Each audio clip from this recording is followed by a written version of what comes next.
donc ce soir une instance qui est particulière au sein des établissements du secondaire et qui revêt une place importante pour les familles. C'est un moment privilégié pour les élèves et pour les familles tout au long de l'année scolaire. Donc pour cette présentation, je serai accompagné donc d'Emmanuel Garot, président de la fédération, et de Christine Messier, présidente également, vice-présidente de la fédération, qui compilera un peu les questions que vous serez amenés à pouvoir nous poser dans le cadre de ce webinaire et auxquels on répondra comme l'accoutumée au terme de la présentation ou le cas échéant, s'il y a des questions très spécifiques au fil de la présentation. Donc, on va commencer donc, sur la formation et donc sur le rôle et la composition de cette instance privilégiée donc, du conseil de classe. Alors, initialement, donc, son rôle, donc, c'est un lieu. Il ne faut pas le confondre avec d'autres instances. Très souvent, des parents font état de points qui n'ont pas à être évoqués au conseil de classe, qui peuvent l'être dans un conseil d'administration ou dans une autre instance, CVC, CVL, CESCE, etc., mais qui n'ont pas à être évoqués au conseil de classe. Le conseil de classe doit rester le lieu de concertation et d'échange entre toute la communauté éducative. C'est quand même une rares instances où on a direction de l'établissement, professeurs, parents d'élèves, élèves, personnel technique parfois, CPE, parfois infirmière scolaire quand elle est présente. Donc on a toute la communauté éducative, mais pour évoquer exclusivement la situation de la classe et la situation des élèves de la classe. Ce qui veut dire que dans le conseil de classe, ça a pour rôle unique, j'aurais presque dire, il va se décliner sur plusieurs composantes, mais son rôle unique, c'est bien de décrire, de caractériser le groupe classe dans sa vie du trimestre, dans sa vie quotidienne du trimestre, voire du semestre pour certains établissements qui seraient au semestre, afin d'évaluer le travail en groupe. Et le travail individuel de chaque élève, en examinant à la fois ses points forts, ses points faibles éventuellement, son projet personnel, l'aide que l'établissement, que les professeurs peuvent lui apporter, et pour certaines classes, je pense aux classes de troisième, de seconde, un choix d'orientation fait par l'élève.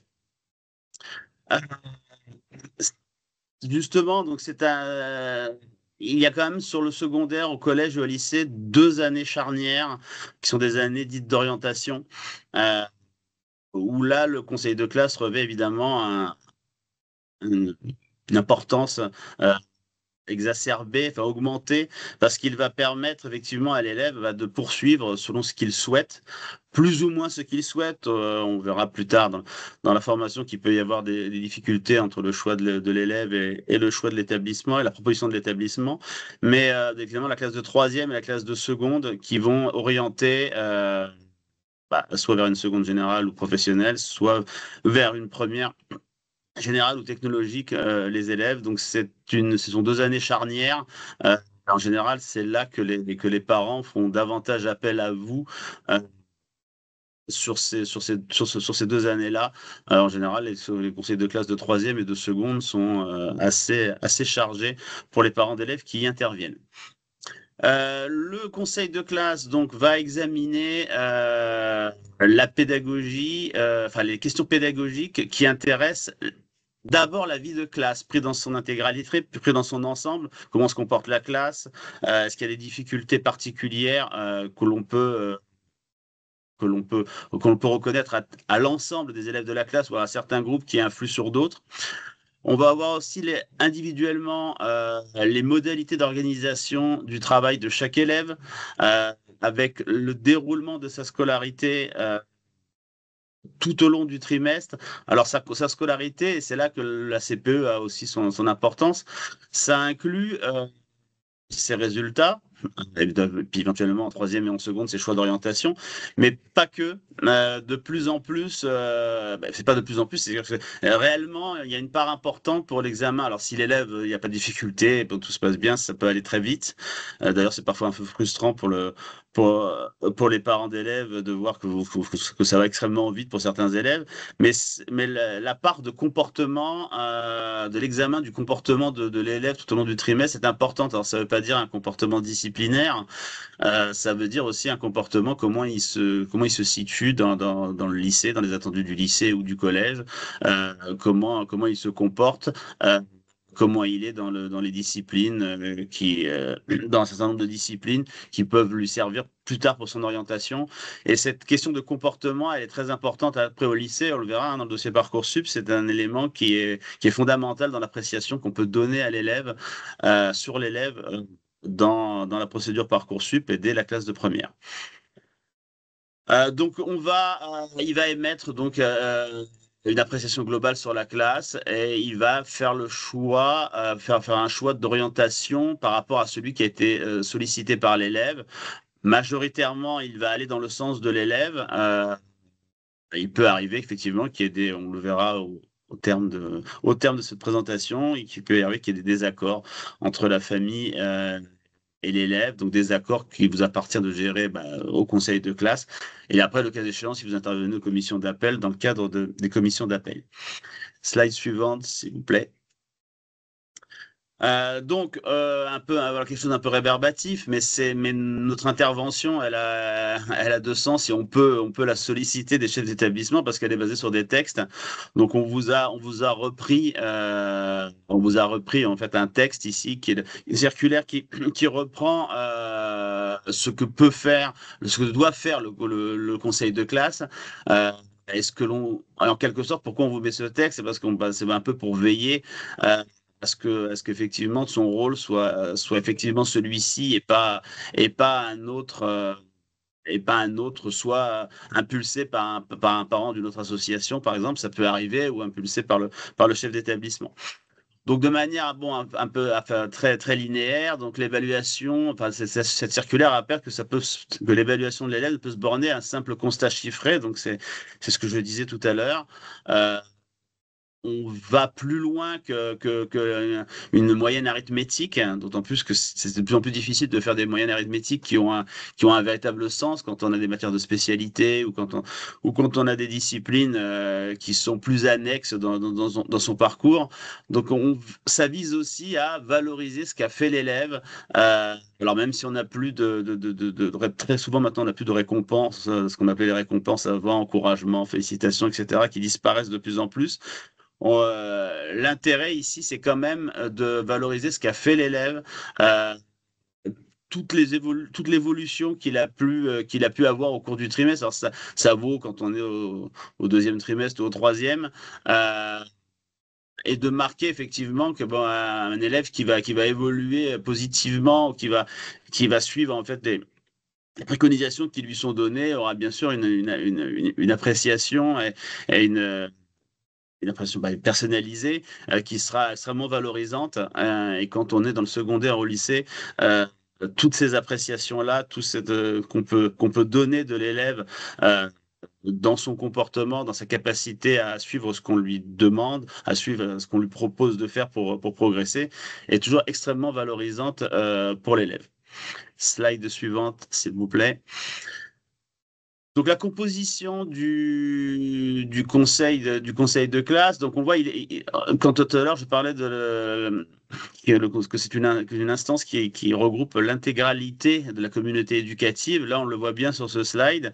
On a évidemment le chef d'établissement qui en est enfin, qui est le président de ce conseil de classe, qui va en fait qui va le diriger tout au long et et tout au long de sa tenue et qui va trancher quand il y a des difficultés particulières. On a professeur principal et les enseignants de la classe. Alors, le professeur principal, il est toujours présent parce que c'est lui, sauf problème de santé, mais enfin, en général, il est toujours présent parce que c'est lui qui va dresser le bilan de la classe et le bilan par élève. Euh, Alors, c'est un point sur lequel il est important d'insister, c'est la présence des professeurs. Ils reviennent un peu plus en force, en tout cas sur un certain nombre de territoires que je connais et avec d'autres adhérents avec lesquels j'échange, ils reviennent de plus en plus au conseil de classe. Il fut un temps où on avait des conseils de classe avec très peu de professeurs. Euh, ce qui était difficile et délicat pour pouvoir évoquer la situation d'un élève, surtout quand il y avait des difficultés dans les disciplines pour lesquelles le professeur n'était pas présent. Très souvent, on bottait en touche et on disait bah, la famille reprendra la tâche avec le professeur. Il est vraiment important que, alors, on n'a pas d'influence directe, mais on peut, via son chef d'établissement, indiquer qu'il est important que les professeurs soient présents au conseil de classe.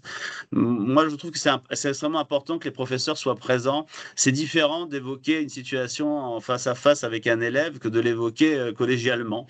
Euh, un peu devant ses pairs, devant tout le monde, pour expliquer ben, voilà, pourquoi on met telle ou telle appréciation. Et il n'est pas rare de voir bah, des fois des appréciations qui sont un peu pas corrigées, parce que maintenant on le fait quasiment, on le fait en ligne, hein, c'est fait lors du conseil de classe, mais qui sont tout pas peut-être améliorées ou mises différemment parce que bah, le professeur est présent et va un peu pas s'expliquer, pas se justifier, il n'a pas à le faire, mais va donner un peu une explication sur pourquoi du comportement de l'élève. Nous sommes présents, donc deux délégués par an, en général deux APE différents, avec deux délégués élèves. Euh, je pense qu'il est important de valoriser les élèves. Alors en général, ceux qui ont candidaté, qui ont été élus, ils n'ont pas de mal à s'exprimer, à parler et à intervenir. Bon, je pense qu'il faut faire en sorte de faire en sorte de les valoriser. Parce que finalement, nous, on représente les familles, les parents d'élèves, mais le lycée, le conseil de classe, c'est pour eux, c'est le leur, c'est leur classe. Donc, voilà, il est important peut-être de rebondir. Je sais que, en tout cas sur mon territoire, les parents qui interviennent au conseil de classe ont souvent un échange avant, alors de manière très informelle, hein, avec les délégués élèves pour voir un peu ce qu'il en est de la classe. Et c'est toujours important de faire corps avec eux lors du conseil de classe, puisque je ne dis pas qu'on n'est pas les bienvenus au conseil de classe, les parents d'élèves, mais disons qu'on a toute une liste de professeurs et on est un peu en dehors du corpus des professeurs et de la direction. La CPE est présente, c'est important aussi, puisque l'aspect comportement, voire disciplinaire, question d'absence, retard, etc., peut donner des explications. Euh, Pour le reste, assistante scolaire, médecin scolaire, c'est un euphémisme parce qu'ils sont très peu souvent présents, voire même quasiment jamais là. Euh, bon, évidemment, si le chef d'établissement enfin le principal ou le proviseur n'est pas présent, son adjoint peut évidemment euh, tenir le conseil de classe, voire même le ou la CPE par délégation. Donc, il n'y a pas de difficulté, pas d'irrégularité sur ce point. Slide suivant, s'il vous plaît.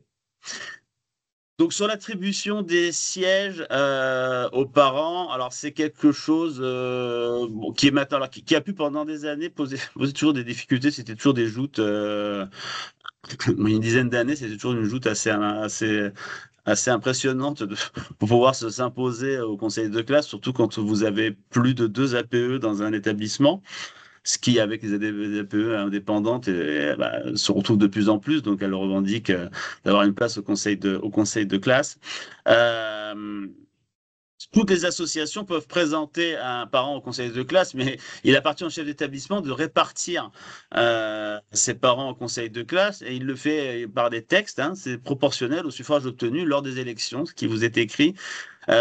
C'est une règle de trois classique. Hein. On a une répartition des sièges que fait le chef d'établissement.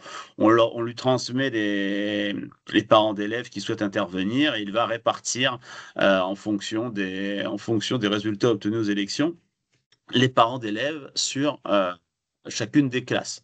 Alors, on a il y a une espèce de coutume qui veut qui est juste, hein, qui veut qu'effectivement on participe au conseil de classe de la classe de son enfant, ce qui est vrai. Il n'est pas interdit de participer au conseil de classe des autres classes.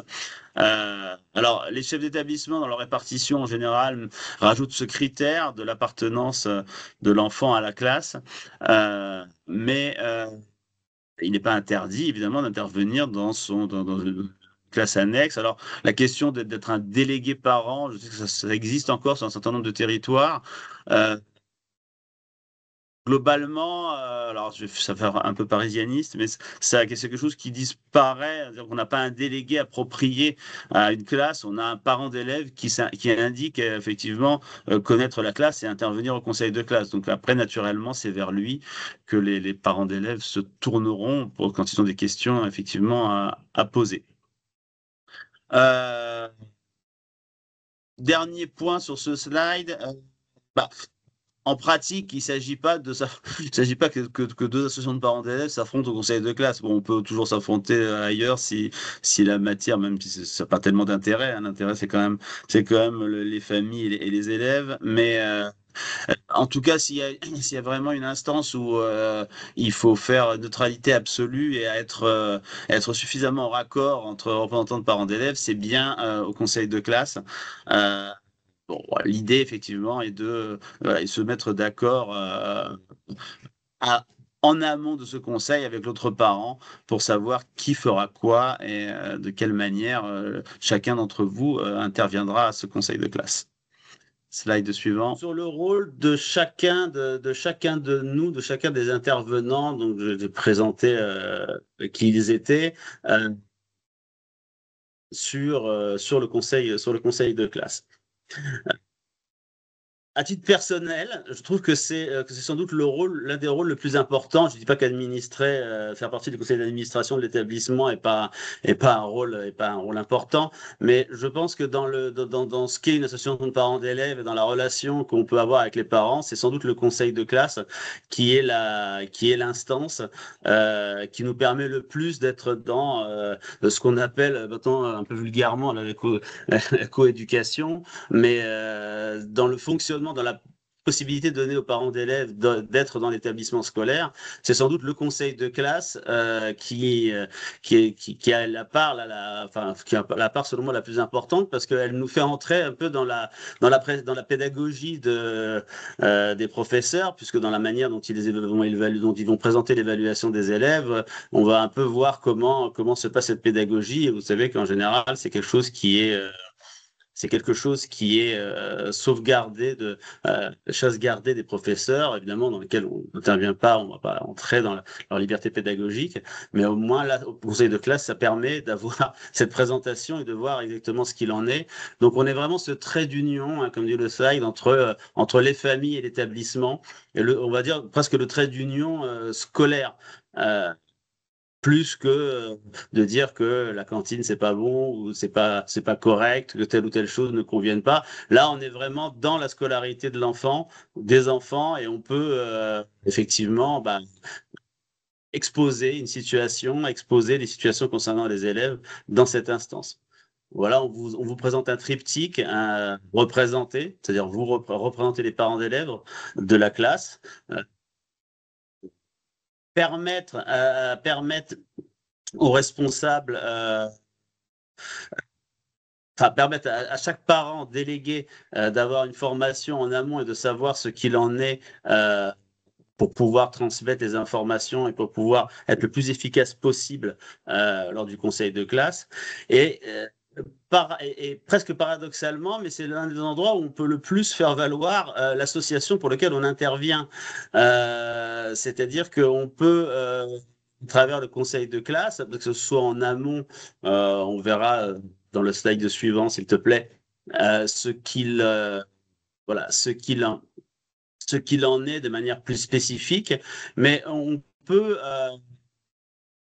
bah, présenter ou intervenir, je vais pas dire pour le compte, mais présenter un peu la spécificité peut-être que l'on a de notre association dans dans l'aide, dans l'aide et dans la représentation des enfants.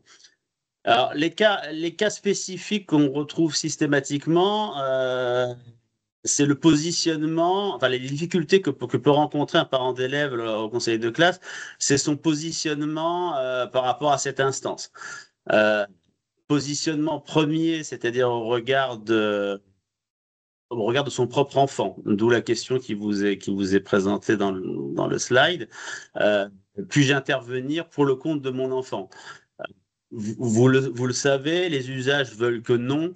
C'est-à-dire qu'on ne vient pas là pour défendre son enfant, on vient là pour représenter l'ensemble de la classe, l'ensemble des élèves de la classe et surtout des parents d'élèves de la classe au regard de la scolarité de leur enfant. Il a pu arriver que parfois, des chefs d'établissement, au moment, ou alors parfois même quand le délégué élève arrive, on arrive au cas du délégué élève, qu'on demande à celui-ci ou aux parents de sortir du conseil de classe. Il n'y a aucune raison que vous sortiez que vous sortiez de la salle du conseil de classe parce que l'on va évoquer la situation de votre enfant. Euh, il n'y a pas de spécificité, aucun texte ne prévoit cette particularité-là. En revanche, ce qui est parfois euh, prévu ou envisagé, c'est que le chef d'établissement sollicite que les délégués élèves quittent effectivement le conseil de classe autant qu'on évoque la situation d'un élève avec une difficulté particulière, en général des difficultés de santé ou autres, qui n'ont pas à être connues en dehors du cercle des professeurs, voire des parents d'élèves. Autre point important qui couvre en fait, qui ressort de quasiment toutes les instances de l'établissement scolaire, c'est la confidentialité. Euh, alors, on vous le précise, il ne s'agit pas d'un secret professionnel, il ne s'agit pas d'une obligation de réserve pour un fonctionnaire de secret professionnel pour ceux et celles qui le sont liés dans leur profession respective, mais il s'agit vraiment d'une confidentialité, c'est-à-dire on vous a visé effectivement à l'article 9 du Code civil, qui est celui qui vise la protection de la vie privée, c'est vraiment une confidentialité au regard des informations personnelles que vous pouvez avoir à connaître de l'élève. Parce que vous allez avoir à connaître euh, un certain nombre d'informations sur les élèves. Euh, et évidemment, ces informations-là, n'ont pas à être diffusées. Je dirais même qu'elles n'ont même pas à être, elles n'ont même pas à être diffusées au sein de l'APE, au sein de votre association. Elles vous les conserver par devers vous, mais à aucun moment vous ne pouvez en divulguer l'information. Évidemment, vous pouvez l'échanger avec la famille qui vous l'a transmis. Sur le rôle de la PEPEP, slide suivant, s'il te plaît, Christine. Euh, alors, on n'en voit pas, entre guillemets, les parents au conseil de classe, qui est encore une fois une instance importante, euh, sans un minimum de présentation ou d'information en amont. C'est pour ça qu'on vous parle que le représentant PEP de l'établissement guide et aide les parents délégués sans un certain nombre d'informations et un peu d'explications sur le conseil de classe. Alors très souvent au lycée, ce sont des parents souvent qui sont expérimentés. Qui savent le déroulé d'un conseil de classe. Euh, mais même au lycée, même si on a eu une certaine expérience, il y a toujours une spécificité par rapport à l'établissement, par rapport à certains professeurs, par rapport peut-être au chef d'établissement, voire au CPE. Une particularité qu'il est important que les parents, que les parents connaissent. On parlera tout à l'heure de crédibilité quand on intervient au conseil de classe. Ça en fait partie. Donc, non seulement les responsables PEP des établissements vont aider et informer. Plutôt informer d'abord les parents délégués de leur rôle, puis après les former et les aider sur les interventions au conseil de classe. Ça veut dire, quand on parle d'aider sur sur les interventions des parents au conseil de classe, bah, ça leur fournit un certain nombre de documents en amont. Euh, c'est leur expliquer peut-être ce qu'il faut faire ou ne pas faire au conseil de classe, d'où ce webinaire, et leur donner peut-être un certain nombre de documents dont on verra tout à l'heure un peu rapidement le détail, de manière à ce qu'ils puissent préparer, suivre et après faire un compte-rendu de ce conseil de classe. Il est important de ne pas laisser les parents d'élèves, même si je sais qu'ils sont tous, enfin, ceux que je côtoie sont à chaque fois très expérimentés, donc je pense que il est important, voilà, qu'on arrive à un conseil de classe, pas comme si voilà, c'était un rendez-vous classique, parce que c'est un rendez-vous important pour les familles auquel on doit avoir une présentation et une intervention suffisamment crédible et suffisamment satisfaisante. Sur les rôles respectifs, donc le slide suivant, donc sur le rôle du président et du professeur principal, parce que finalement, alors en dehors des délégués élèves et des délégués parents, vous avez compris, pour le CPE qui fait un peu l'aspect comportemental ou disciplinaire entre guillemets de l'élève, on a deux personnes qui sont quand même qui vont mener un peu les échanges, un qui le dirige et un qui l'oriente. Le président va effectivement, par définition, il préside les débats, donc il va diriger en fait le conseil de classe, hein. Tout se fait sous sa direction, donc qu'il soit principal ou proviseur. C'est lui qui va ordonnancer le déroulement du conseil de classe. Euh, il va d'ailleurs trancher, après avoir fait le tour des professeurs, sur l'appréciation finale qu'il apposera ce qu'il apposera sur le bulletin de l'élève.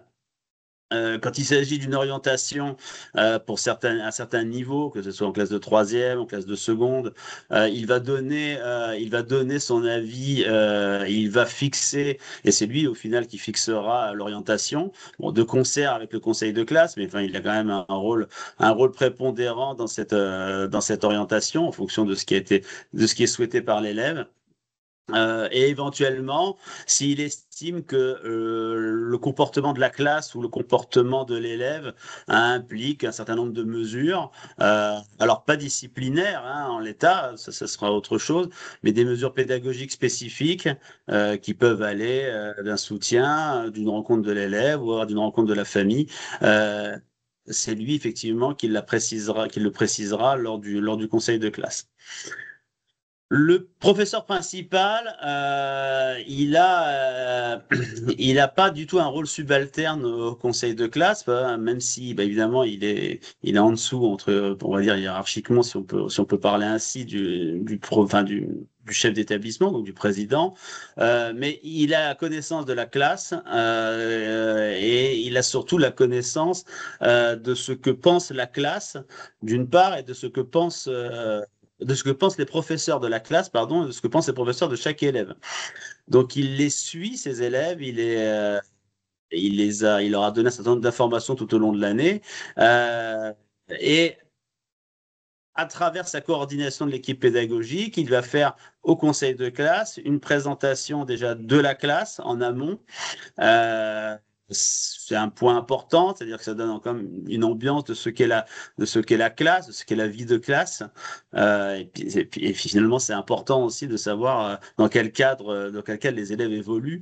Ça a évidemment une influence sur la manière dont ils peuvent travailler. Et il va aussi faire une synthèse de l'ensemble des résultats obtenus par les élèves, d'une manière globale d'abord, puis d'une manière détaillée, ce qu'on appelle au cas par cas. Donc chaque cas d'élève va être examiné. Et durant cet examen, on ne se contente pas de faire une appréciation, on va dire chiffrée, de ce que dit ou de ce qu'a fait l'élève, mais on lui donne aussi, c'est ce qu'on vous a écrit, les moyens de réaliser son projet personnel, puisque il peut en avoir un dès le collège et au lycée, il est un peu contraint d'en avoir un assez rapidement, et il va aider à construire sur son orientation future, puisque dès la classe de seconde, avec des choix de spécialité, on parle déjà orientation.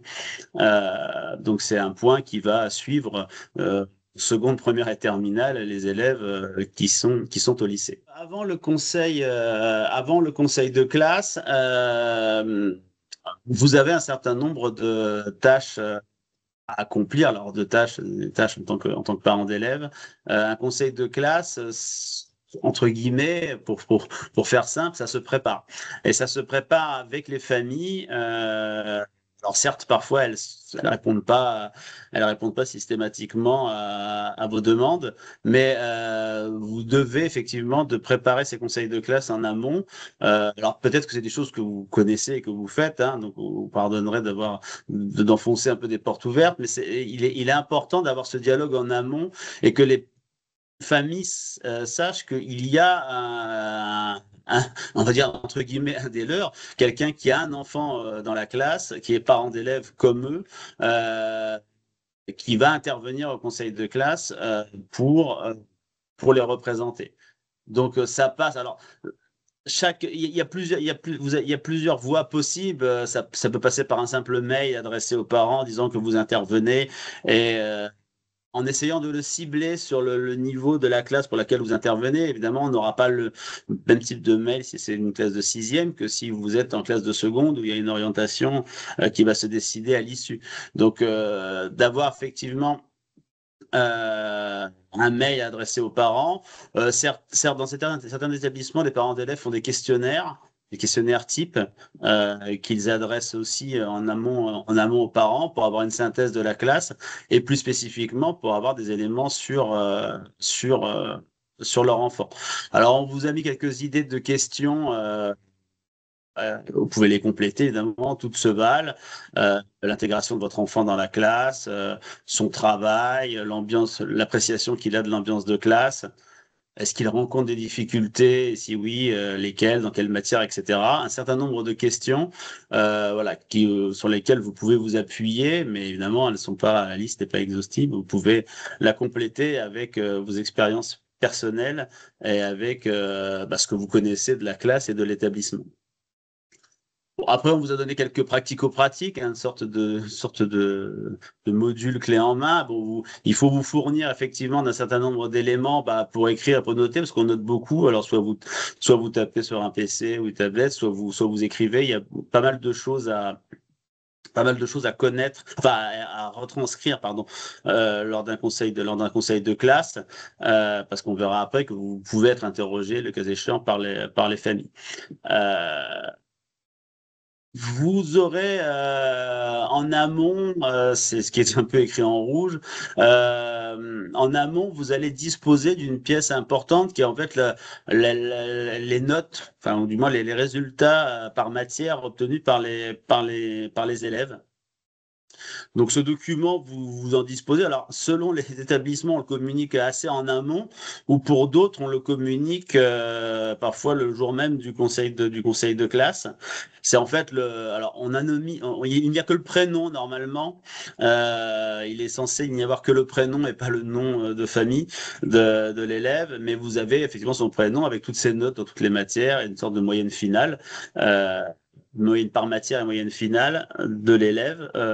Ce document, il est important pour vous permettre, après, on verra, de faire vos comptes rendus. euh, Parce que si vous faites des graphiques, des camemberts, ce que vous voulez, il y a plein de formes de compte rendu possibles. Vous pourrez vous servir de ces éléments-là, toujours en les anonymisant. Et le point important, c'est que ces relevés de notes sont strictement confidentiels. Tout au plus, pouvez-vous communiquer aux familles concernées directement les notes de leur enfant, si elles ne les connaissent pas, mais certainement pas dans un compte rendu, comme on le verra après, dans un compte rendu général et certainement pas de diffusion extérieure de cet élément. D'ailleurs, en règle générale, il est censé être enfin, remis que pour le conseil de classe et remis à l'issue du conseil de classe. Mais comme il vous est envoyé en général de manière informatique, vous pouvez en disposer après, mais c'est un document qui n'a d'usage que pour le jour du conseil de classe et certainement pas dans d'autres circonstances. Slide suivant sur votre comportement pendant le conseil de classe. Alors, un peu de manière euh, peut-être un peu originale. Vous n'êtes pas une sous-partie du conseil de classe. Le parent d'élève a sa pleine et entière place, hein, c'est notre positionnement. Je ne l'ai pas rappelé tout à l'heure parce que bon, le texte est souvent un peu lourd, hein, le texte juridique, mais on a réglementairement et statutairement une place en tant que parent d'élève dans cette instance. Euh, donc, il ne s'agit pas de dire on est meilleur que ceux qui y sont de droit, comme le chef d'établissement ou les professeurs, mais on a une valeur pour ce que nous sommes, c'est-à-dire des parents d'élèves, et cette plus-value-là, c'est pas les professeurs ou les chefs d'établissement qui l'ont, c'est nous qui l'avons et qui pouvons l'apporter et qui pouvons donner un peu aussi sa valeur à cette instance, donc au conseil de classe. Bon, après, on vous dit d'arriver suffisamment tôt. Voilà, c'est important aussi de savoir qui est qui est présent au conseil de classe, parce que on n'a pas de chevaleret comme dans d'autres instances.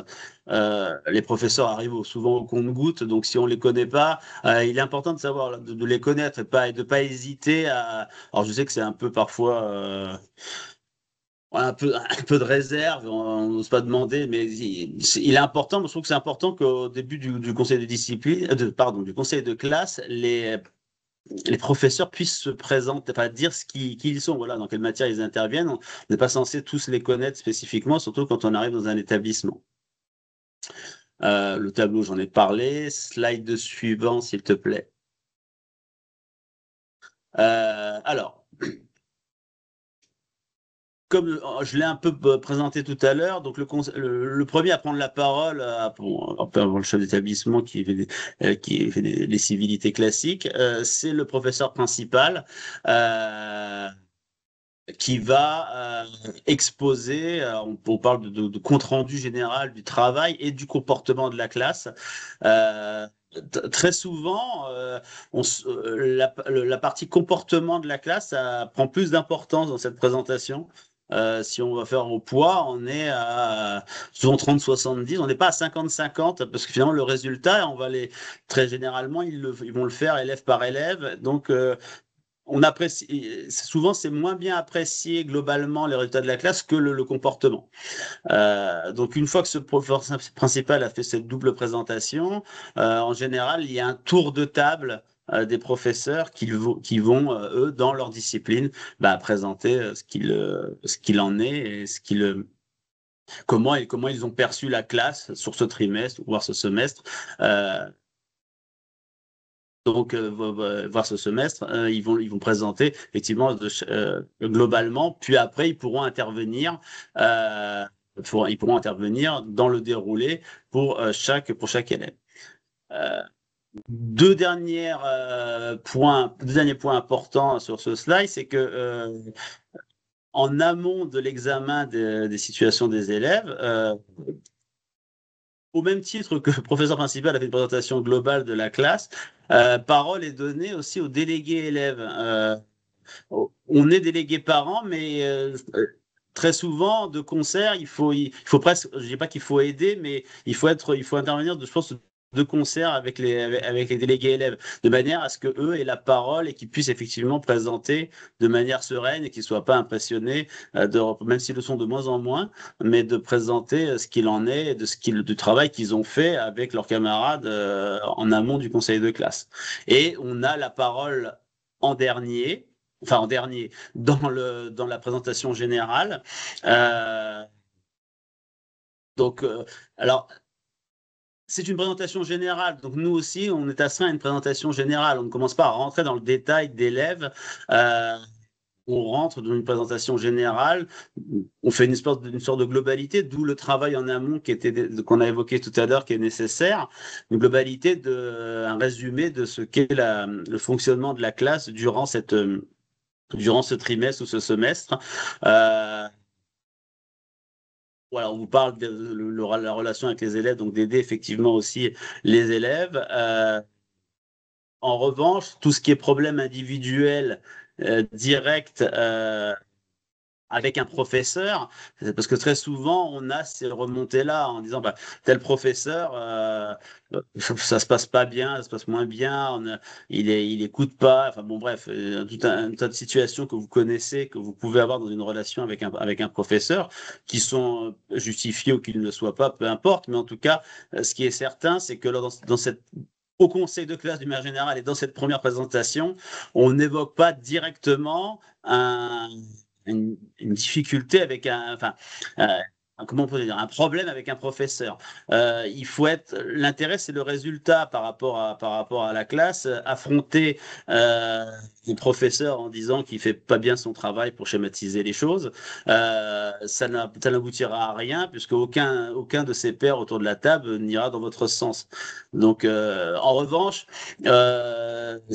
si effectivement pour un professeur il y a une difficulté particulière, pointer le ressenti des élèves ou des parents, les inquiétudes des parents par rapport à un type d'enseignement ou par rapport à ce qu'a pu faire ou je sais pas un manque d'évaluation. Par contre, souvent il y a ce qui ressort, on ne fait pas assez d'évaluation ou il y en a peu qui ont des trop gros coefficients ou alors il va trop vite ou alors il écoute pas les élèves. Bref, pointer plutôt le ressenti des élèves et des parents a bien plus d'influence sur le professeur en question et sur les autres que de l'affronter directement en disant qu'il fait pas correctement son travail.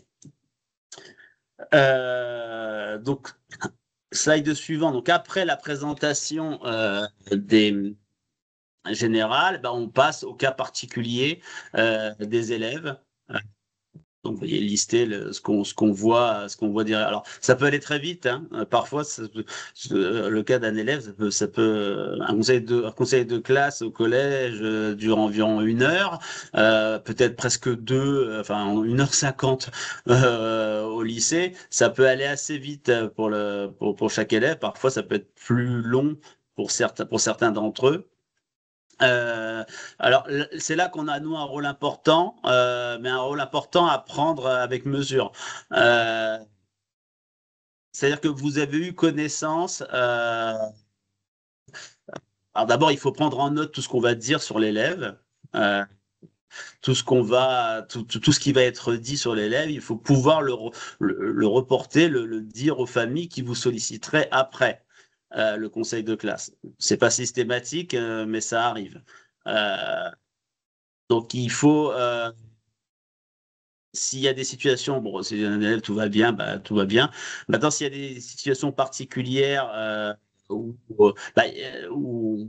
on met en cause peut-être son comportement, où on précise que ses notes ne sont pas bonnes, etc. Là, il vous appartient effectivement d'intervenir, le cas échéant, tout en gardant à l'esprit, et c'est là qu'est la mesure, que vous ne pouvez pas non plus divulguer des situations.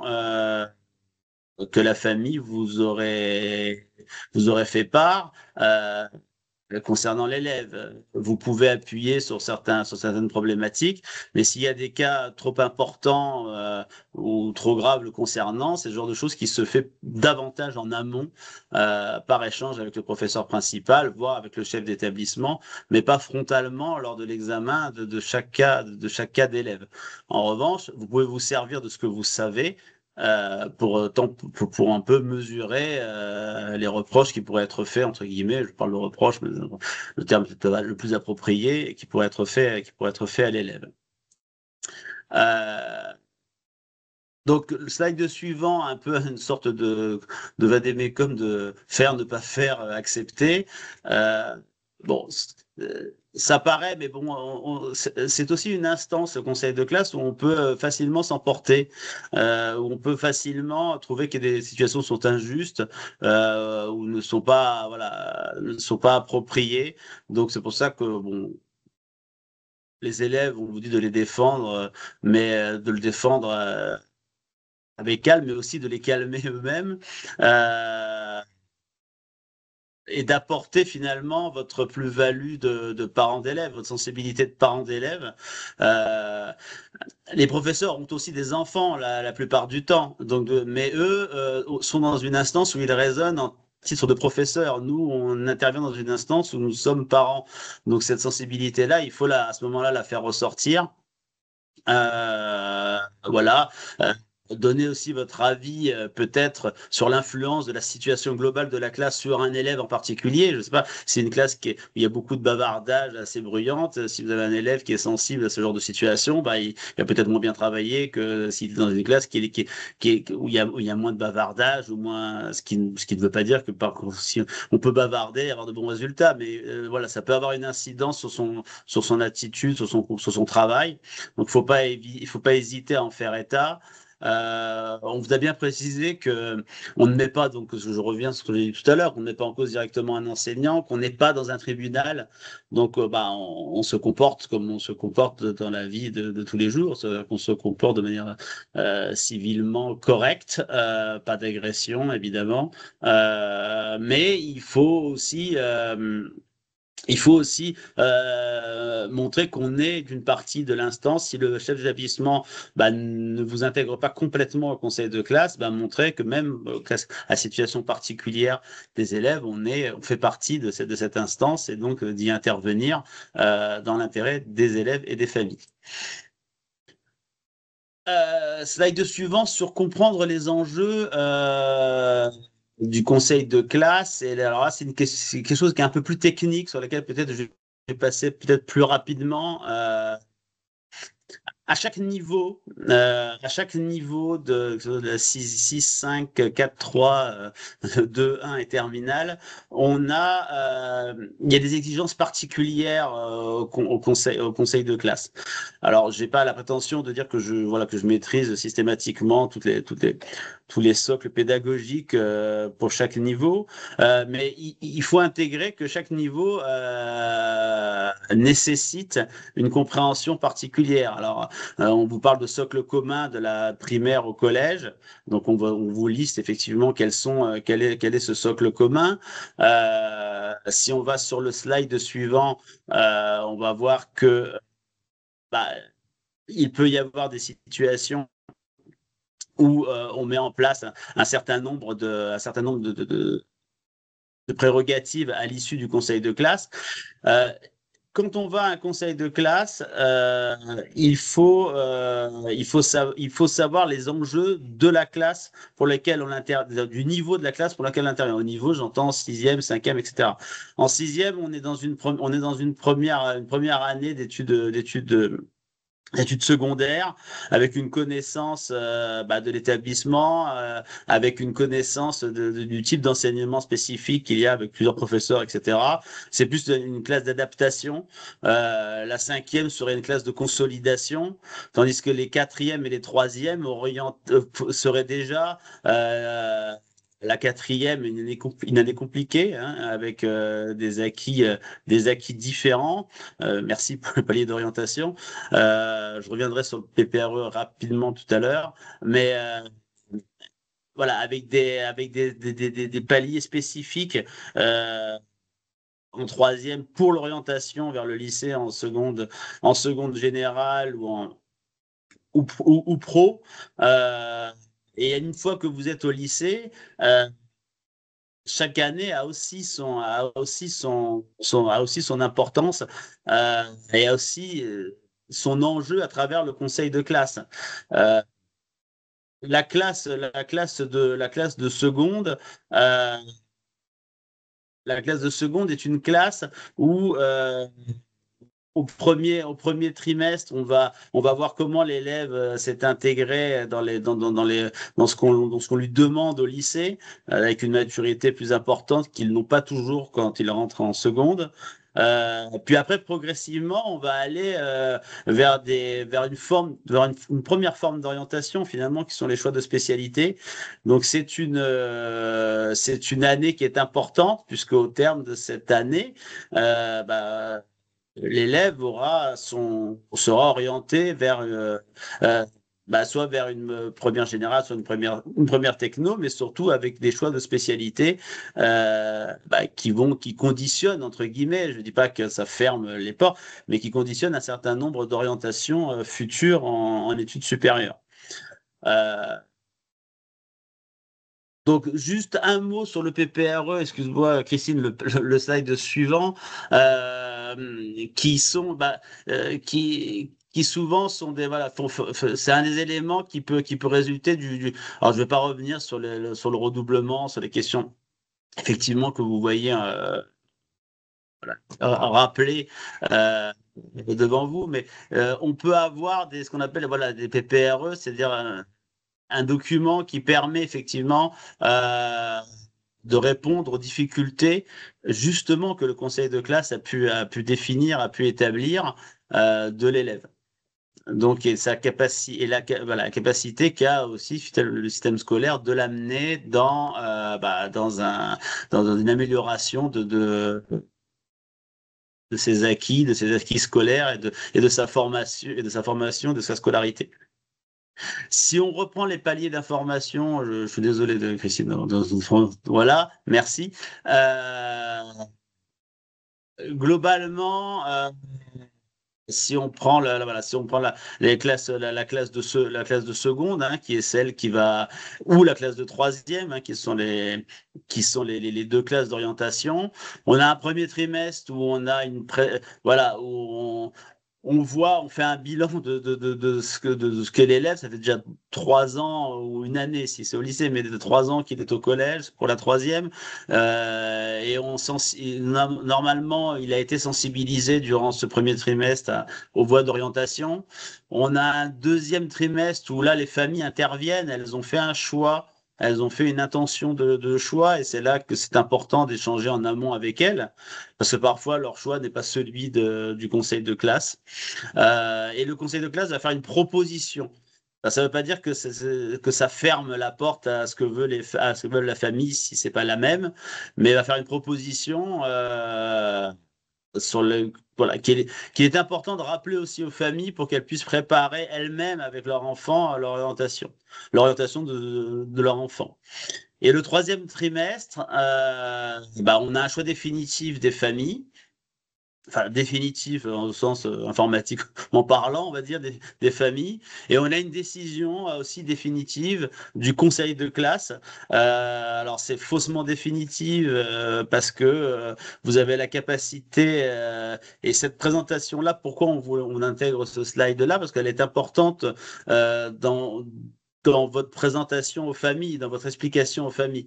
À l'issue du troisième trimestre, si effectivement la décision d'orientation, que ce soit en seconde générale ou pro, ou alors que ce soit en première générale ou technologique, ne satisfait pas les familles, elles ont la capacité effectivement de contester, d'avoir un recours contre cette décision qui passe d'abord par un échange avec le chef d'établissement, qui va confirmer ou pas la décision du conseil de classe. Euh, Si c'est suffisamment, je pense que s'il y a un travail qui est fait, suffisamment en amont, on peut éviter le dernier niveau qui est la commission d'appel, où, effectivement, si le chef d'établissement ne veut pas changer, la décision du conseil de classe et ne reçoit pas la famille dans ce qu'elle demande par rapport à l'orientation de son enfant, euh, puisque au final, c'est quand même la famille qui décide qui va décider de l'orientation de son enfant. Euh, Elles ont la faculté de saisir la commission d'appel. Alors, c'est des commissions d'appel qui se déroulent en une journée, en général à la mi-juin, où l'élève passe devant une commission tierce, composée de professeurs, de parents d'élèves, de psy-EN, de personnes de CIO, etc., de professeurs qui vont réexaminer, sa situation et décider effectivement si finalement on fait droit à ce que demande la famille ou si on maintient la décision du conseil de classe. Ça paraît un peu lourd comme ça présenté, mais c'est quelque chose effectivement qu'il faut avoir à l'esprit, pour les 2 années, pour les classes de troisième et de seconde, hein. Ce sont des classes charnières, très importantes, pour l'élève, que la famille doit connaître. Dernier point sur le redoublement. S'il y a toujours un désaccord entre la famille et le chef d'établissement, on a la possibilité de saisir la commission d'appel, mais on n'est pas obligé de la saisir. On peut aussi, solliciter le redoublement, de son enfant, à partir du moment où on refuse l'orientation qui est proposée. par le conseil de classe et validé par le conseil des disciples, par le conseil de classe, pardon. Euh, donc, exceptionnellement aussi, vous avez le texte, depuis 2018, le chef d'établissement peut aussi lui-même le décider.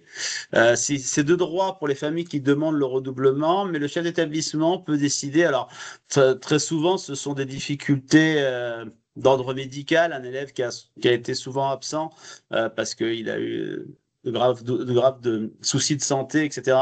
euh, va va amener le chef d'établissement en concertation avec l'équipe pédagogique à proposer un redoublement. Après, c'est au cas par cas. Petite difficulté quand même sur la question du redoublement sur laquelle vous devez alerter les parents quand vous échangez en vue du conseil de classe. C'est que, aussi paradoxal que cela puisse paraître, normalement, les chefs d'établissement essayent de conserver leurs élèves qui redoublent. Mais le problème, c'est que les redoublements interviennent en fait en général postérieurement aux affectations, ou du moins les décisions de redoublement, puisque les commissions se tiennent entre le 17 et le 20. Le 20 juin, parfois, on a eu les cohortes d'élèves vont arriver ou sont déjà plus ou moins affectés. Et il peut arriver qu'un élève qui demande à redoubler ne trouve pas de place dans son propre établissement. Il y a des cas qui sont tous les ans, qui sont traités. Donc c'est quelque chose à prévoir en amont dans l'échange qu'a la famille avec le chef d'établissement s'ils ne sont pas d'accord avec l'orientation. C'est quand même un point à s'assurer. En général, ils font l'effort d'avoir quand même de conserver leurs élèves. Euh, Après le conseil de classe, euh, vous avez encore un peu de travail à faire à travers la rédaction du compte rendu. Euh, alors, si vous êtes deux parents de deux APE différents, vous vous mettez d'accord en amont de qui fait quoi. Euh, Là, vous relisez surtout, donc vous établissez dans votre compte rendu la généralité de la classe. Alors, là, en fait, vous, re- vous réindiquez ce qu'a été la présentation du professeur principal sur la classe en général et la présentation des professeurs, si tant est qu'ils se soient exprimés sur la classe. Absolument pas les situations individuelles. Ne ressort jamais dans un compte rendu les situations individuelles. Vous pouvez faire des tableaux, des colonnes, des camemberts, tout ce que vous voulez sur les notes obtenues, même par discipline, mais jamais on ne sait qui les a obtenues. Donc il y a une anonymisation totale. Euh, Évidemment, vous relisez toujours, si c'est un autre parent d'une autre APE qui est établi, vous relisez toujours le compte rendu et vous n'hésitez pas à le compléter, voire à échanger ensemble si vous n'êtes pas d'accord sur des points, ça peut arriver. Et évidemment, évidemment doit apparaître que un peu de quand même un peu de promotion de notre propre association doit apparaître que le logo PEP, on parle du logo PEP, il doit apparaître qu'effectivement c'était un représentant des parents d'élèves PEP qui est intervenu par rapport à votre place dans l'établissement scolaire. Ce compte rendu, désormais, il est plus. Alors, moi, j'ai pas connu cette période, mais il y a qu'il y a quelques années, on pouvait directement l'envoyer aux familles. Donc maintenant, il passe par le chef d'établissement, hein, toujours. Normalement, il en vérifie le contenu et après, il l'envoie via les différents réseaux, que ce soit Pronote, ENT, ce que vous voulez. Il va le transmettre à l'ensemble des familles de la classe. Évidemment, ce compte rendu que vous avez établi, vous le gardez pour vous, ou ou c'est l'établissement qui va le transmettre aux parents. Il n'y a pas de diffusion, il n'y a aucune diffusion possible de ce compte rendu à part celle faite aux parents de la classe. On ne va pas le diffuser sur des canaux internes ou des réseaux sociaux ou autres que vous pouvez avoir sur vos associations. Et c'est pas l'objet, hein, ça sert à rien.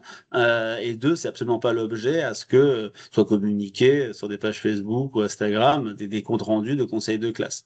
Ça n'a aucun intérêt et je pense qu'en plus ça desservirait davantage euh, le parent qui procéderait ainsi.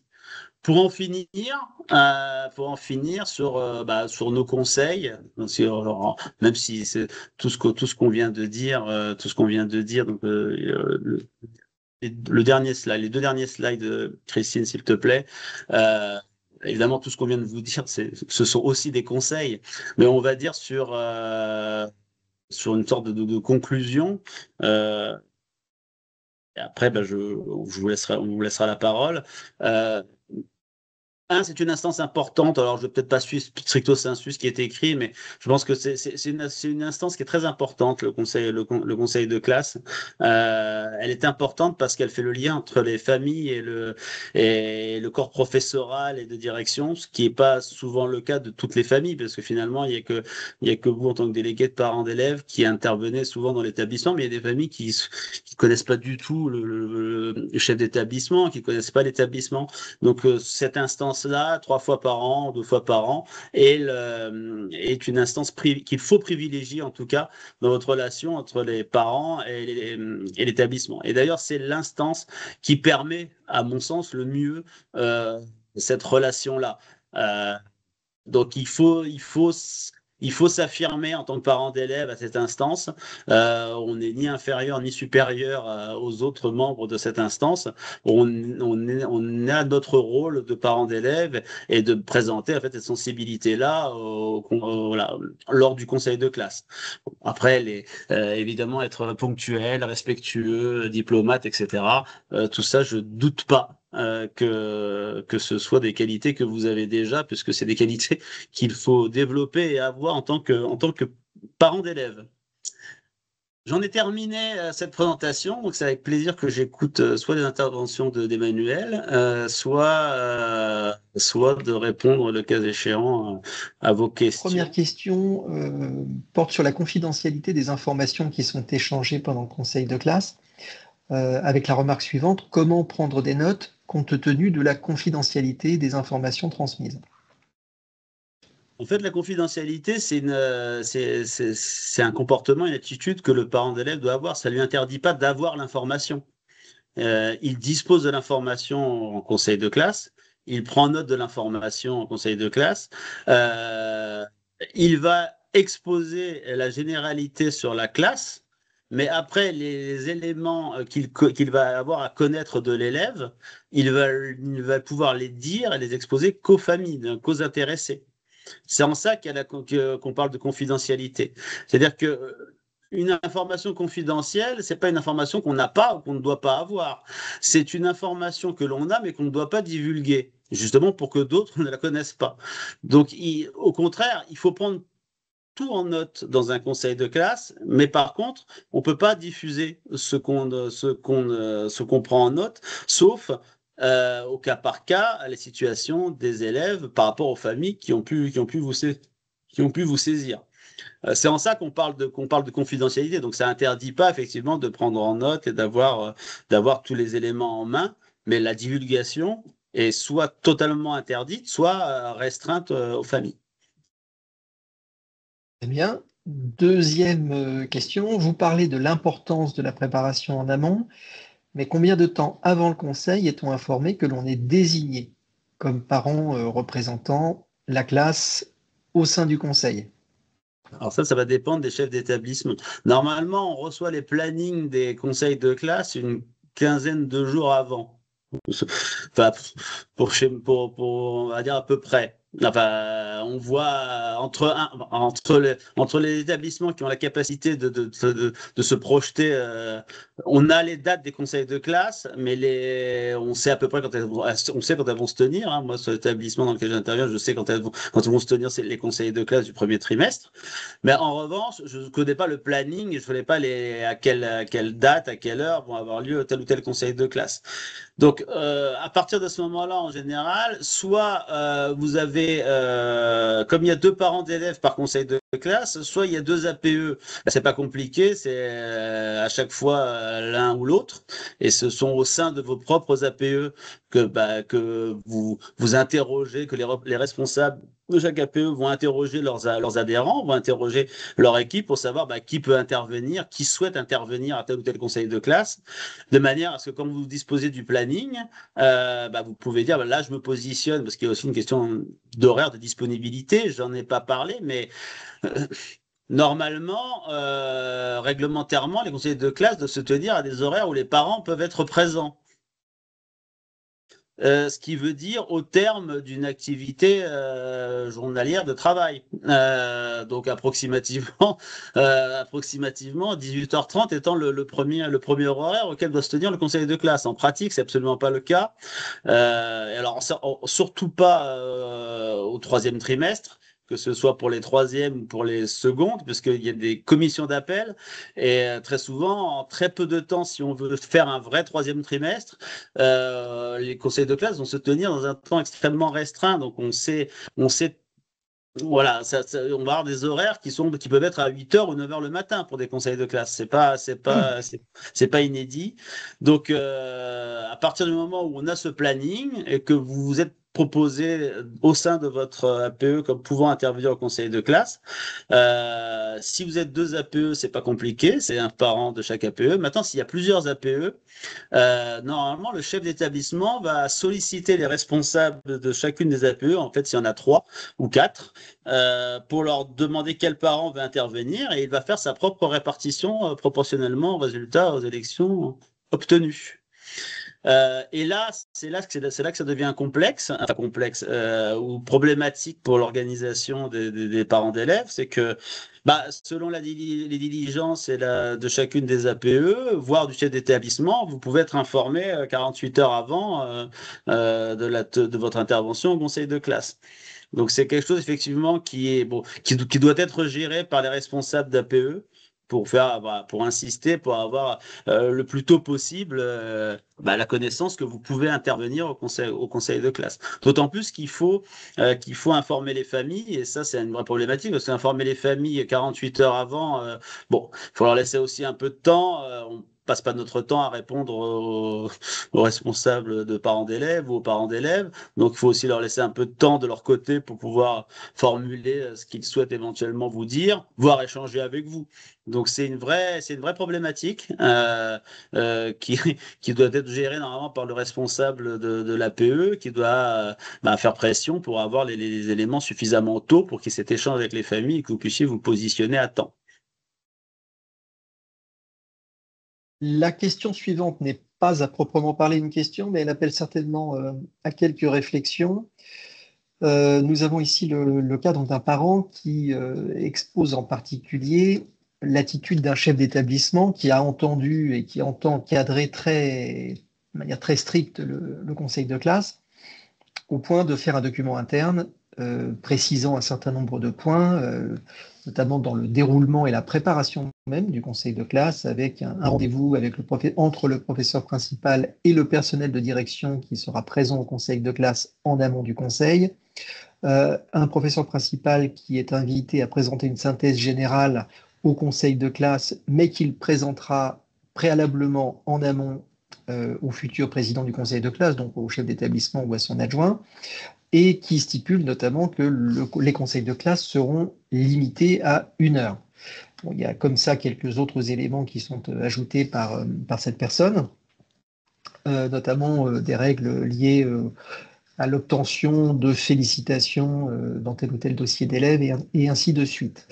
Donc ça, effectivement, on est là très clairement dans le cadre d'un conseil de classe qui est très encadré par le chef d'établissement. Ça arrive, c'est loin d'être rare. On peut peut-être d'ailleurs préciser à cet égard, et je te laisserai après la parole, Laurent, mais en fonction des établissements, on peut avoir des chefs d'établissement au comportement assez différents.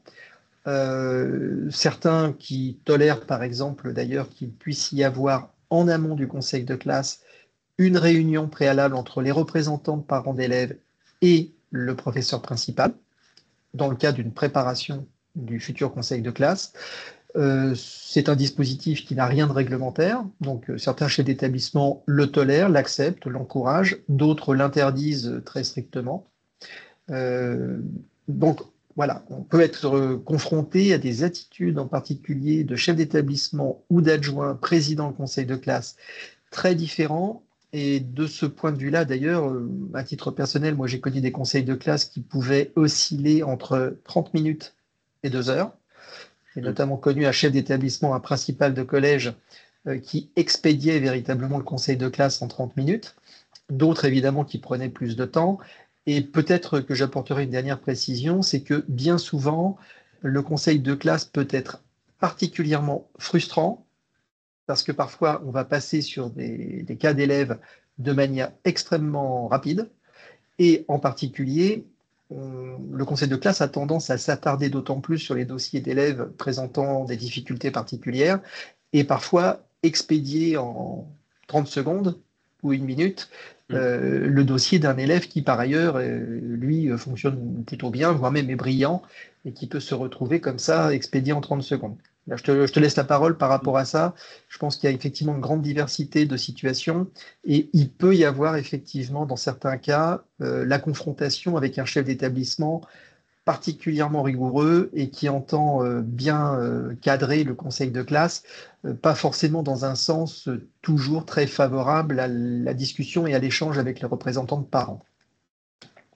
Tu as conclu exactement la situation, c'est-à-dire ce que l'on peut vivre en tant que parent d'élève ou représentant de parents d'élèves, c'est-à-dire la relation qu'on a avec le chef d'établissement qui peut être excellente, avec des chefs d'établissement qui intègrent totalement les parents d'élèves dans leur établissement et dans le fonctionnement de l'établissement, que ce soit à travers le conseil de classe ou les autres instances, et d'autres qui sont bien plus fermés à la situation, voire opposés même mais qui n'ont pas le choix, opposés même aux parents d'élèves, aux représentants des parents d'élèves, euh, et qui passent par soit la non-intégration, on va dire, dans dans la vie de l'établissement des parents d'élèves, ou même encore l'établissement de règlements très stricts comme ça vient d'être évoqué. À mon sens, plus on établit, alors, en dehors de l'échange qu'il peut y avoir effectivement entre les représentants des parents d'élèves et le professeur principal. Alors, moi, je l'ai connu une fois, cet échange-là. Ça dépend aussi du professeur principal qui avait bien voulu le faire en amont, qui souhaitait le faire d'ailleurs en amont, sans qu'il y ait des difficultés particulières d'ailleurs dans la classe. Hein. C'était parce qu'il souhaitait présenter un peu voilà comment lui il voyait la classe en amont du conseil de classe, parce que justement il savait que que ça pouvait être un peu expéditif. Mais je veux dire, en dehors de cette relation-là, je pense que c'est déjà une instance qui est très encadrée, hein, le conseil de classe. Euh, alors, plus on ajoute d'encadrement en amont, de savoir ce qui va être dit, de savoir ce qui va être, de comment on va le dire, etc., moins effectivement on permet un échange au cours de l'instance. Et finalement, qui échange au cours de l'instance? C'est les représentants des parents d'élèves et les délégués élèves. Même si eux aussi, ont aussi préparé avec leur professeur principal en amont le conseil de classe, c'est nous qui sommes on va dire ce qui permet l'échange au conseil de classe. Donc, si effectivement c'est très restreint en amont ou très encadré en amont, ça ferme effectivement cette possibilité-là qu'on a d'échange lors du conseil de classe et du traitement des situations d'élèves. Des élèves qui travaillent très bien peuvent aussi avoir des besoins spécifiques ou des besoins particuliers. Et c'est sûr que si vous exposez une situation d'un élève qui est assez brillant, faut vous regarder assez étrangement en disant mais bon, quel intérêt, etc. Alors qu'il a peut-être un besoin aussi X ou Y et que sa famille souhaite qu'il soit effectivement que ça soit fait état lors du conseil de classe. Donc, je pense que c'est quelque chose, plus on va l'encadrer en amont, moins on a effectivement de place d'échange au sein du conseil de classe. Mais ça, c'est la problématique des relations qu'on a avec des certains chefs d'établissement. Certains peuvent être totalement odieux et d'autres peuvent être absolument adorables dans leur fonctionnement et permettent effectivement pleinement le rôle des parents d'élèves. Et on retrouve ça au conseil, on retrouve ça au conseil, on retrouve ça aussi au conseil de classe, puisque finalement c'est l'instance où les parents ont le plus d'emprise hein, dans un conseil d'administration. On n'est pas qu'une chambre d'enregistrement hein, de situations des élèves, comme au conseil d'administration, on n'est pas juste des administrateurs qui votons ce qui se passe. On peut aussi avoir un point de vue sur ce qui se passe et le point de vue d'un parent qui n'est pas celui de l'établissement parfois, mais parfois il se recoupe aussi. Très bien. Alors après, nous avons un ensemble de considérations, d'ailleurs plutôt très justes sur la question du RGPD, et donc des informations que l'on recueille, qui sont des informations nécessairement nominatives concernant les dossiers d'élèves, sur la durée pendant laquelle on peut conserver ces informations, notamment pour peut-être accompagner une famille au fil de l'année et des 3 conseils de classe qui vont jalonner l'année. Donc là-dessus, effectivement, bon, les choses sont relativement claires. Il est bien évident qu'on ne peut pas d'une année sur l'autre conserver les par devers soi en tant que représentant de parents d'élèves les informations de l'année précédente, ça c'est une certitude. Bon, dans le courant de l'année, de toute façon, j'ai envie de vous dire que si vous avez des informations qui ont été données oralement pendant le conseil de classe, bien souvent sont des choses qui vous restent en mémoire très largement d'un conseil de classe à l'autre, que vous pouvez aussi rafraîchir dans le cadre de conversations, d'échanges avec les parents concernés. Donc, bon, on peut supposer qu'il n'y a pas forcément un énorme problème de RGPD. Mais effectivement, si vous faites un compte-rendu particulier, à une famille notamment, et que ce compte-rendu fait l'objet d'un document, évitez de le conserver, effectivement, en termes de RGPD. C'est pas quelque chose à faire. Maintenant, bon, les remarques qui sont faites par la personne qui intervient sur le sujet sont tout à fait justes et je suis pas sûr qu'elle appelle davantage de commentaires de notre part. La question suivante, effectivement, est une question qui est assez logique. Quand on se retrouve dans le cadre d'un conseil de classe avec très peu d'enseignants présents, parfois 2, 3, 4, bien plus, qui plus est, là c'est moi qui l'ajouterais, pas forcément dans les disciplines considérées généralement par les parents comme étant des disciplines majeures. Quelle représentativité du portrait dressé par l'élève peut-on obtenir dans un tel cadre? En règle générale, si tu me permets Laurent, je ferai juste un premier commentaire. C'est que en règle générale, quand bien même il n'y aurait que très peu d'enseignants au conseil de classe, ce qui d'ailleurs est plutôt l'indicateur souvent peut-être de petites difficultés internes en termes de rapport, de relations et de gestion de l'équipe éducative par sa direction, c'est bien souvent un indicateur. Il y a de toute façon un compte-rendu qui est rédigé par le professeur principal et qui soit est présenté par lui-même quand il est présent, ou par un autre enseignant, ou par le président de séance, chef d'établissement ou CPE, qui va lire ce compte-rendu. Et il n'est pas rare, en règle générale, même quand un enseignant est absent, qu'il communique au président de séance par avance ou au professeur principal ses commentaires écrits sur chaque élève. Donc ça peut effectivement compenser les absences physiques dans le conseil de classe, même si, sur le coup, évidemment, pour les parents, ça fait d'une part très mauvaise impression et ça peut être effectivement particulièrement frustrant, au-delà de cette mauvaise impression qui est donnée avec peut-être l'idée que finalement les enseignants ne prennent pas suffisamment au sérieux le suivi des élèves. Mais bon, au-delà de ça, de toute façon, il y a quand même, en règle générale, toujours des appréciations écrites sur lesquelles on peut se reporter, en tout cas les quelques enseignants présents et le président de séance peuvent se reporter pour dresser le portrait et le parcours de l'élève concerné. Voilà ce que je dirais a priori. Je ne sais pas si Laurent, tu as des choses peut-être à corriger ou Oui, à... non, je suis entièrement d'accord avec ça. Après, je pense que, alors effectivement, malgré ces notes-là, je pense que c'est vrai que la présence des professeurs, alors, elle revient en force. Si je vois sur les établissements que je connais ou dont je peux échanger sur mon territoire, il y a de plus en plus de professeurs maintenant qui reviennent. Mais il fut un temps où il n'était pas rare d'avoir le professeur principal et 2 pauvres professeurs qui étaient présents au conseil de classe dans des matières, je vais pas par descendre, je vais pas les citer, mais qui sont pas celles, qui sont pas celles qui conditionnent l'orientation. On va être clair. Donc c'est vrai que enfin, moi alors après je comprends toutes les difficultés internes qui puissent exister. Je les connais pas toutes d'ailleurs, c'est vrai, mais voir la juxtaposition peut-être de plusieurs conseils de classe en même temps, ça peut se faire aussi.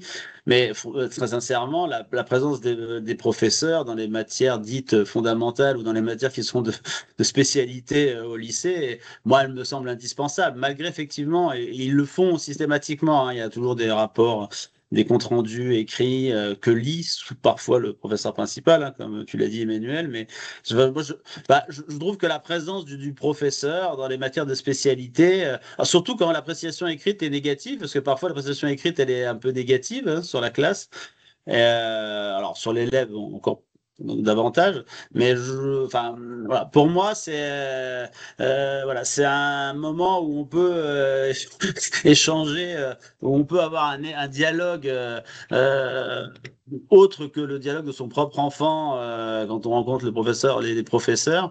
Donc voilà. Moi, je trouve important que malgré le fait que, voilà, il faut pas s'inquiéter par rapport à son enfant et au compte rendu qui est fait de la scolarité de son enfant, puisqu'il y a des notes écrites, etc. Mais c'est vrai que lors de, c'est assez frustrant hein, quand parfois, quand vous avez beaucoup de remontées sur un professeur pour X choses et qu'il n'est pas présent, c'est vrai que ça peut paraître assez frustrant. Et moi, je trouve que s'il y a une instance où il devrait être particulièrement, c'est celle-ci. Après. Je comprends toutes les contingences, etc., qui peuvent exister et qui les empêchent d'être présents. Mais c'est vrai que c'est difficile de parler quand il y a une élève, quand vous dites qu'une classe a des difficultés dans une discipline et que le professeur concerné n'est pas là, c'est compliqué. C'est compliqué d'avoir une réelle plus-value à cette instance, à à ce conseil de classe, si le principal intéressé est pas aussi présent pour donner aussi une explication, sa propre vision qu'il a de la chose. Alors, tout à fait. Je précise, enfin, j'ajouterai juste 2 points, mais c'est vraiment contingent, hein, c'est afin d'ajouter peut-être un ou 2 points peut-être intéressants. Parmi les disciplines, ne pas négliger le professeur d'EPS. Les Mm. professeurs d'EPS ont souvent des commentaires très intéressants sur les élèves. Il ne faut jamais oublier que ce sont sans doute les seuls enseignants aujourd'hui à avoir une formation psychologique, en psychologie de l'enfance. Et donc souvent, ils ont des commentaires très, très précieux à ne pas négliger. Et deuxièmement, quand le CPE est présent, quand parfois même il est président de séance, ce qui peut arriver Mm. aussi, Ouais. là aussi on constate que les CPE ont bien souvent une connaissance des élèves assez bluffante, très surprenante, étonnante et bien plus profonde que ce qu'on pourrait imaginer. Parce qu'ils Euh, parlent beaucoup, les CPE parlent beaucoup avec avec les élèves. ouais, ce sont, Parfois pour les réprimander, mais ils parlent beaucoup avec les élèves d'une manière générale. Donc, et pas de cours, et pas de matière, pas de maths, pas de français, pas d'histoire géo. Ils parlent. Et exactement, ils peuvent retranscrire ça lors du conseil de classe, c'est vrai, ouais. Mm. absolument. Souvent, un bon CPE est peut-être dans tout l'établissement celui qui connaît le mieux un élève, hein. Euh, le point suivant concerne, je dirais, l'organisation interne un petit peu de la PE, en l'occurrence, avec une question qui indique que notre établissement nous demande de nommer 2 titulaires, 2 suppléants, ce qui est classique. Il se trouve que nous sommes une seule APE, pardon, élue, qui seront les seuls référents sur toute l'année. Alors, il n'y a pas forcément de référent unique toute l'année, rien n'est figé. En règle générale, alors il peut arriver que certains établissements consentent, pardon, à ce que les 4 représentants de parents assistent au premier conseil de classe de l'année, avec la réserve près que seuls les 2 titulaires sont susceptibles de prendre la parole. C'est pas très courant, mais ça existe. J'ai déjà rencontré le cas. Après, pour le reste de l'année, bah, il y a 2 titulaires. Et là, j'ai envie de vous dire que l'établissement n'a pas son mot à dire. C'est l'APE elle-même qui va désigner. En tout cas, ce sont les 4 représentants de la classe qui vont s'arranger entre eux pour représenter la classe au moment du conseil. Donc ça, c'est, je dirais, la petite cuisine interne, et je dirais même non seulement interne à l'APE, mais même plus encore interne au groupe des 4 parents concernés, en Mm. fonction des disponibilités des uns et des autres d'ailleurs, parce que bien souvent, quand il y en a 4, il y en a souvent 2 ou 3 qui finalement s'avèrent très peu disponibles. Donc, en tout cas, ça se gère véritablement et d'abord et en tout premier lieu entre les 4 représentants qui ont été nommés, titulaires comme suppléants. Bon, une question, plutôt une inquiétude, je dirais,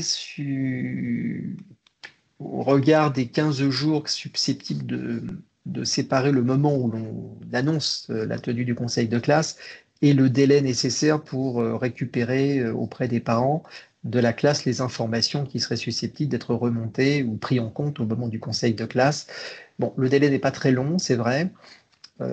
C'est d'autant plus gênant bien souvent que quand on fait passer des questionnaires au sein de la classe, on obtient rarement beaucoup de réponses.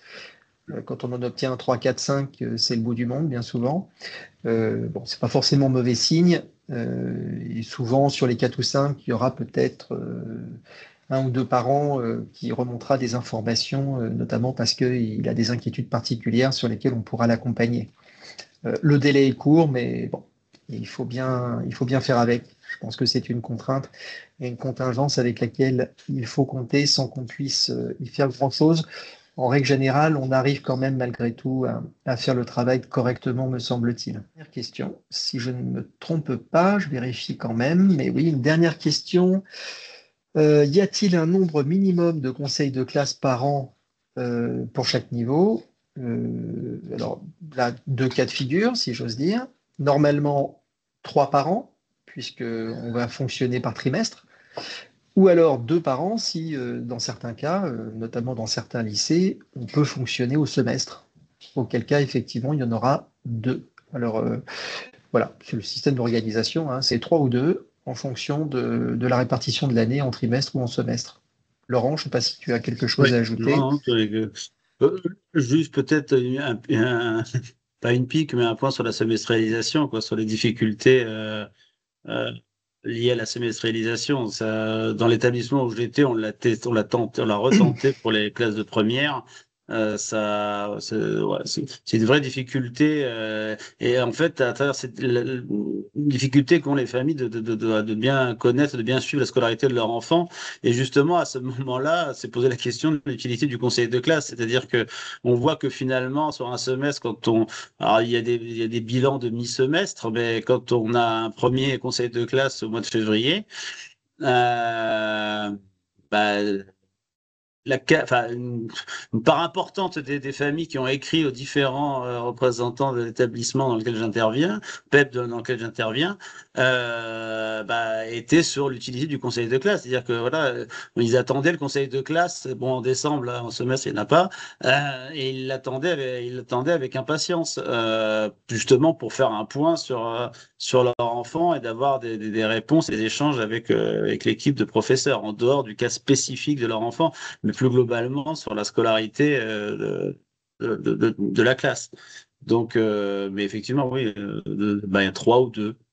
C'est la réponse pour résumer. Il y a trois ou deux conseils de classe en fonction de vous êtes au trimestre ou au semestre. Avec la petite particularité, il y a parfois des bilans de mi-semestre pour les secondes. Au premier et au deuxième trimestre, de mi-trimestre, pardon, au premier et au deuxième trimestre, pour un peu, parce qu'ils découvrent l'établissement, en général, il y a des bilans de mi-trimestre qui sont faits et qui peuvent alerter sur des difficultés. Bon, en général, c'est pas les professeurs, c'est le PP et le CPE qui le font, mais bon, mais ça peut donner un premier aperçu de la scolarité de son enfant. Et puis conclure en quelques mots, c'est-à-dire dire que Oui. le conseil de classe, il faut vous y investir parce que c'est une instance importante, comme on l'a dit, et que c'est le lien vraiment entre les familles et l'établissement. Et puis souvent, sans calquer mon rôle personnel, mais c'est souvent par le conseil de classe que l'on s'investit après davantage dans des instances ou des commissions de l'établissement, voire de son APE, c'est-à-dire que c'est finalement une instance qu'on peut maîtriser peut-être plus aisément que d'autres et qui est un tremplin après pour, si on veut davantage s'investir pour son APE dans l'établissement. Donc c'est quelque chose qu'il faut voilà, c'est quelque chose qu'il faut pas négliger. En tout cas, moi tous les ans, j'ai une attente des familles qui écrivent systématiquement en me demandant les dates des conseils de classe. Parfois maintenant de plus en plus en amont. Alors certes, c'est au lycée, c'est parce il y a ils sont tellement pressés par les questions d'orientation et de choix de matière de spé, mais c'est quelque chose c'est vraiment une instance qui est très attendue. Vous parlez conseil d'administration à des parents d'élèves, à des familles, souvent ils disent bof, ça leur passe au-dessus, mais vous leur parlez conseil de classe, ils sont assez, euh, enfin, ils réagissent de manière très positivement à ces questions de conseil de classe. En tout cas, ça les intéresse davantage. Donc profitons-en. Alors, pendant que certains écrivent Je- encore leurs dernières questions, je rappelle que le webinaire sera disponible sur le centre de ressources et sur la chaîne YouTube de la Fédération. Le centre de ressources est accessible à partir du site internet de la Fédération. Et j'en profite maintenant pour une nouvelle question, une petite question qui m'avait échappé d'ailleurs, dans le flot, l'ébité mais néanmoins tonitruant. Donc il y a une question que j'avais laissé passer, donc la personne voudra bien m'en excuser. Avec une question qui n'est pas inintéressante, pouvez-vous donner des exemples pour comprendre ce qu'on peut faire pour vérifier l'existence d'un problème signalé, d'un signalement? Donc je présume dans le cas d'un élève qui fait l'objet d'un signalement, euh, comment le parent représentant peut faire pour vérifier l'existence de ce problème? Un signalement, c'est-à-dire, parce que ça a différentes significations, le signalement. C'est signaler une difficulté pour l'élève ou un Alors, signalement ce, plus... ce n'est pas forcément précisé. Peut-être d'ailleurs la personne peut-elle compléter sa question. Euh, a priori, comme ça, je serais tenté de l'interpréter comme à partir du moment où, par exemple, une famille viendrait à discuter avec le représentant de parents, signalerait un certain nombre de difficultés par rapport à son enfant. Comment le parent peut-il vérifier, on va dire, la validité des informations données par la famille, quoi? Concrètement, il y a deux ordres. Soit c'est des informations très, très précises, état de santé, familial, pas des situations complexes, particulières de l'enfant. Dans ce cas-là, la vérification n'existe pas. Enfin, elle est pas possible et puis je dirais presque qu'elle n'est pas souhaitable. En revanche, l'information donnée, si on a affaire à des situations de santé ou interne, familiale interne, euh, grave, qui pose des difficultés à l'élève, ces points ont pu être évoqués avec le professeur principal. Donc, l'évoquer en amont du conseil de classe, surtout pas publiquement au conseil de classe, mais l'évoquer en amont avec le professeur principal, euh, pour, ta- pour tâter un peu de savoir ce qu'il connaît, ce qu'il sait de la situation. Très souvent, il peut vous dire oui, je suis au courant de l'état de santé, oui, je suis au courant de la situation familiale, etc. de l'élève. La vérification, elle est à ce niveau-là.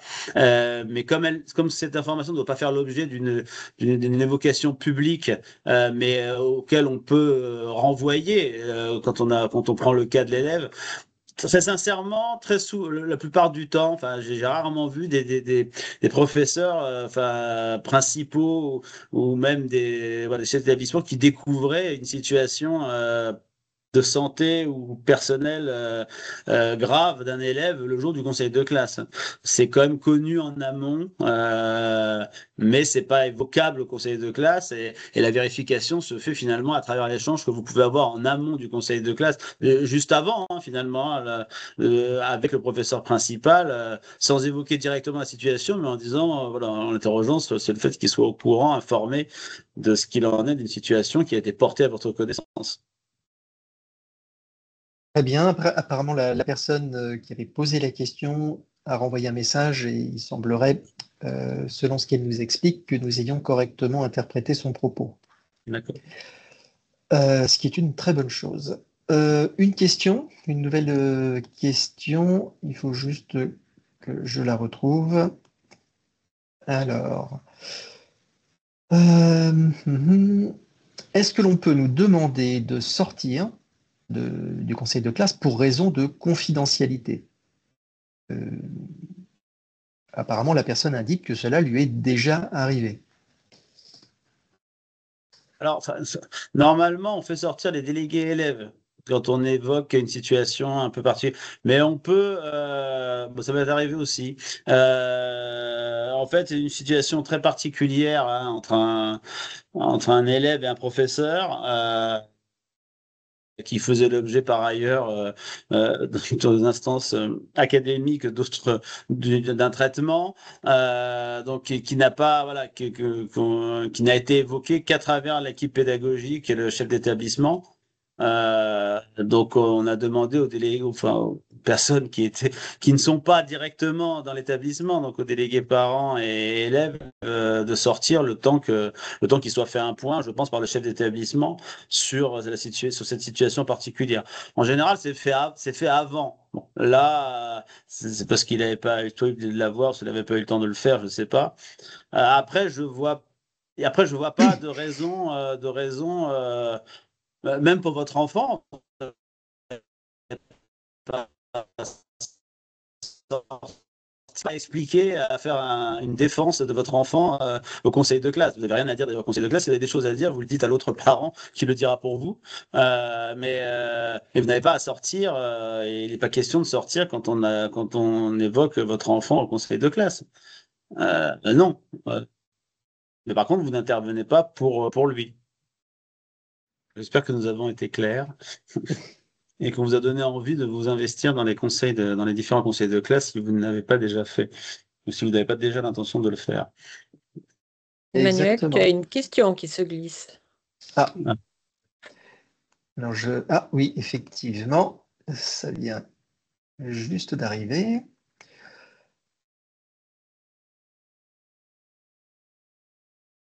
Comment agir lorsqu'on est le seul représentant le seul représentant de parents, je présume, au conseil de classe pour défendre son enfant? Je ne défends pas.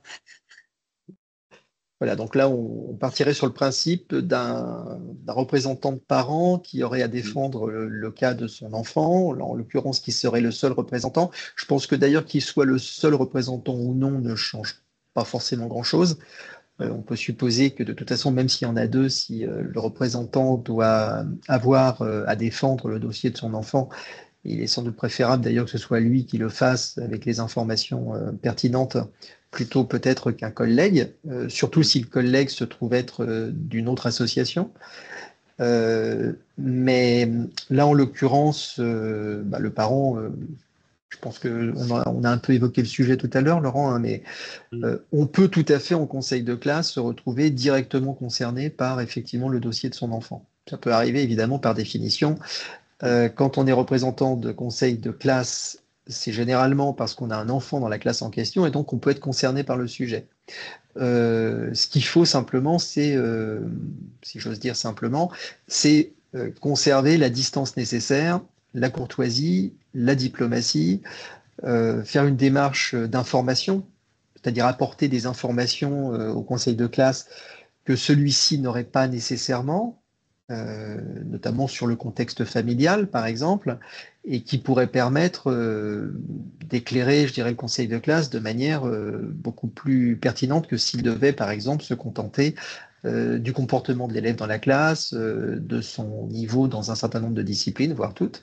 Mais au-delà, je dirais, de l'attitude à adopter, toujours très, très courtoise et diplomate, je ne pense pas qu'il y ait de remarques particulières autres à mettre en avant. Je ne sais pas, Laurent, si tu as d'autres idées peut-être. Non, non, c'est exactement ça, pas plus, pas plus d'observations que celles que tu as faites. Bien. Y a-t-il d'autres questions qui viendraient se glisser? Je n'en vois Voilà. plus. Je n'en vois pas non plus. Écoutez, c'est peut-être l'occasion, maintenant de remercier Laurent pour sa présentation, de vous remercier tous d'avoir fait l'effort de nous rejoindre, pour un certain nombre d'entre vous d'avoir posé des questions, en espérant que nous y aurons tous répondu de manière intéressante pour vous et éclairante, et de vous souhaiter une excellente année scolaire. Et qui sait, peut-être certains d'entre vous utiliseront-ils certains des éclairages et conseils qu'on a pu vous donner pour mener à bien vos conseils de classe respectifs, puisque les premiers ne vont pas tarder. Oui, fin du mois. Exactement. Donc, merci à tous.